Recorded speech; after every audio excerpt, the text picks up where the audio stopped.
Hello everyone, welcome back. In this lecture, we're going to be discussing about ant colony system, an introduction to ant colony optimization framework. Good.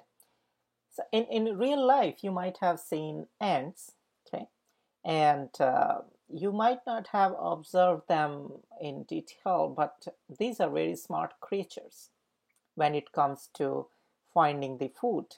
Well, they find these little creatures, they always are looking for food. And once they find the food, other ants who are following them, they just quickly reaches to the food source from their home. How they do it?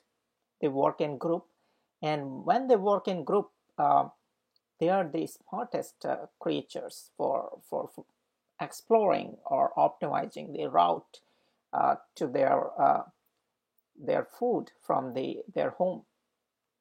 So let's say, for example, this little ant, uh, it is looking for food, and it finds the food following a certain route or a path which she doesn't know in the beginning whether it's shorter or longest or uh, what kind of path it is, but it just finds food. Okay, and once one ant in the group finds food, other ants they simply follow, or even though if they are not following, by some magical communication technique. I might call magical because the ant they smell um, the footsteps, you may call it in a simple language, the footsteps of other ants, okay, or the smell of their route. So the ants they leave the footprints in form of a pheromone or smell along the route, and which indicates that okay, my colleague ant, she found the food and followed this path. I should also follow this path and quickly reaches to my home. Okay, so let's say another ant, she comes and she explored the food source via a different route. Good. And same way, and there might be another ant which want to follow the same route which its uh, previous which the previous ant in the group followed, and so on. Another ant explored different route to the food source. Okay, and so on. This chain keeps on going. Now, interesting thing happens. Okay, when it reaches to food source, see what happens. She's very happy. She found the food, and she starts moving backwards. Okay, she starts moving backwards, and you see this. After finding the food, she leaves its footprints, or these uh, these these colored circles. Okay, you may call it footprints, or you may call it pheromones. Okay, in a literature, it is a term given pheromones. Now, what is the property of pheromones? Well, it's a simple smell, okay, or fragrance. Okay, so it's, you may think of like a fragrance trail.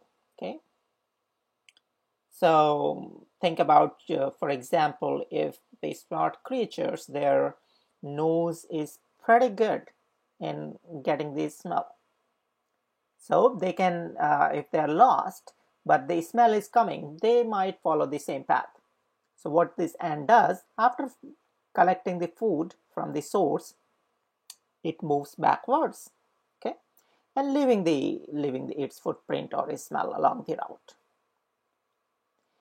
Now, how much is the pheromone quantity it leaves, okay, or smell along the path, and because this is a smell, so it will disappear after some time. So, what is the rate of evaporation, you may call it, of that smell or pheromone, or you may give any term or any name, but the basic idea is simple, that it leaves its footprint or smell along the route. How much is going to leave? That also depends. We can form a probabilistic model for that. Okay, and at what rate these pheromones are evaporating. that also is a probabilistic model. So see how the probability is playing a very big role in this whole formulation. So let's move forward. Another ant, it goes forward. Okay, another ant, she comes following a different route. Okay, to food source.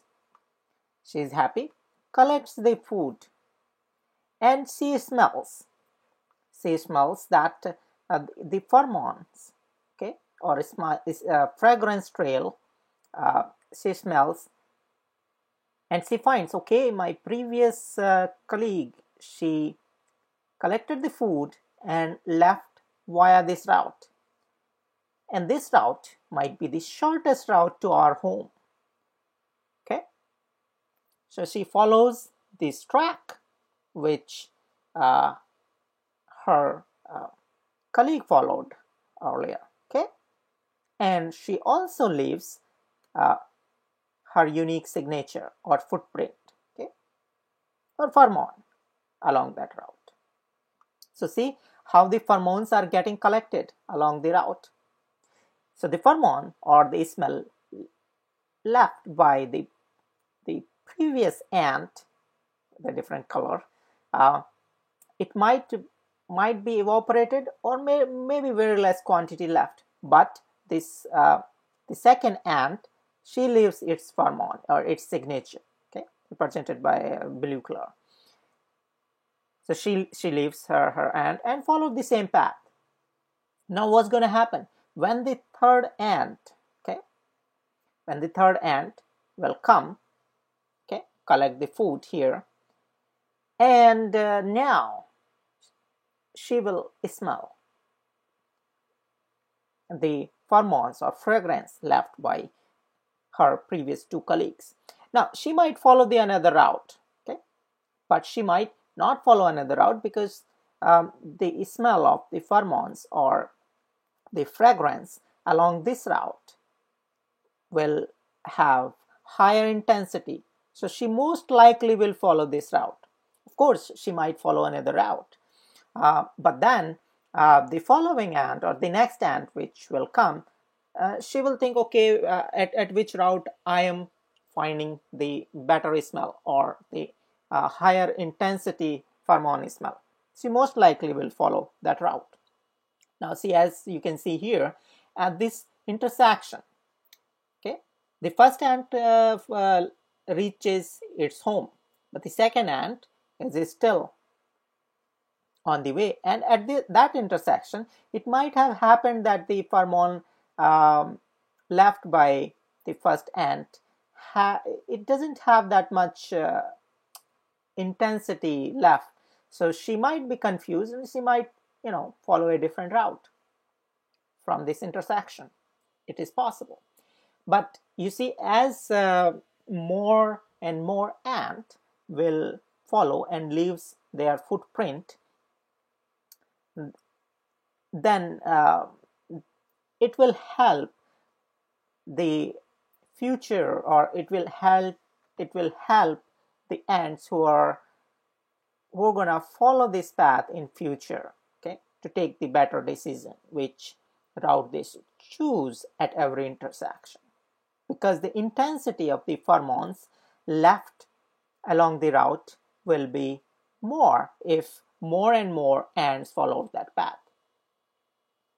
Okay, so see how these are intelligent creatures. When they are working in group, they can solve very difficult problems easily. Okay, so one of the very difficult or NP-hard problem is finding the shortest path. Okay, so think about the same analogy, same principle we can apply to a shortest path problem, or any kind of problem where we have to optimize the route. We have to find the shortest possible route between source and destination. Okay,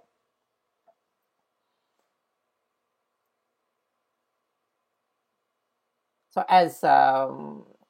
So we can represent the source as a home for the ant and the destination or food source for the ant, and at every intersection we can make a circle, or we can say it's a node where we have to take decision which route to follow.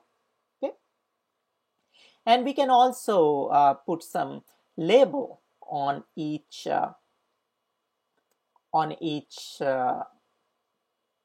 path between two nodes. Okay, see, we have put the labels here. So what it signifies is that the cost of that path, and we have transposed this whole ant colony or ants finding food problem to a graph problem. Okay, where we have 1, 2, 3, 4 nodes in this graph, okay, connected via different paths or arcs. And the job is simply to find the shortest path from H to F, okay, from home to food. So think about, if there is only one ant, it is again a regular algorithm, or one person is trying to find a shortest path from home to food, because at every node it has to take decision. Okay, but once we have understood how the ant work, they leave the pheromone or fragrance along the path which they have explored. It may not be optimized path, may not be shortest path, but as more and more ants will follow or will try to find paths, so it's most likely that the pheromones collected, or smell or fragrance collected, will be of higher intensity or high at the shortest path. Okay, so the future ants who are going to follow will find the food following the shortest path. Good. So now you can think of ants as one agent, and there may be thousands of agents. Okay, so how many agents you're going to have, that again depends how you formulate the problem. Okay, at what rate the pheromones are evaporating, that again probabilistic assumption. Okay, now at one node, even though fragrance is there along this node, for example, but the ant chooses that node. So at which probability she chooses that node. So again, there are so many probabilistic assumptions or probabilistic formulations we have to apply. Okay, so if our probabilistic formulations model is smart enough, most likely we're going to find the shortest path quickly. So rest of the history for different kinds of algorithms which are based on simple ant colony technique are based on these fundamental concepts: how ant finds the food and leaves the pheromone trail along the path. Okay, or we just simplify it as a graph. Graph has cost associated with different paths, and essentially need to find the shortest path between H to F. A simple graph problem. So now let's summarize what we discussed, where the ant colony optimization techniques are useful. Very simple: search, plan, and optimization. Ants are very good. Okay, individual ant may not be so good in finding or searching, but ant colony system, okay, where there are many ants, when they work in group, they are so good, they are too good in searching, planning, and optimizing. Okay, the same concept we can apply to algorithms. Swarm intelligence and optimization is a broad area of artificial intelligence research. The ant colony system is fundamental to that. There are many other applications for one can use this ant colony optimization techniques. For example, routing in networks, traveling salesperson problem, data mining, stochastic diffusion search, optimization, and many more real-world problems. These ant colony optimization techniques are very useful. So we're going to be discussing about how to formulate, okay, or how to develop an algorithm, a basic algorithm based on ant colony technique in the following lecture or in the future lecture. I hope you guys have enjoyed this introduction to ant colony. Thank you very much for subscribing and liking LibProfessor on YouTube. We appreciate your feedback and support. Please do subscribe, those who have not subscribed. This helps us and helps you so that we can notify you as soon as the new lectures are available. If you are struggling with any subject we can help you with, please feel free to leave us a message or email. Have a wonderful day.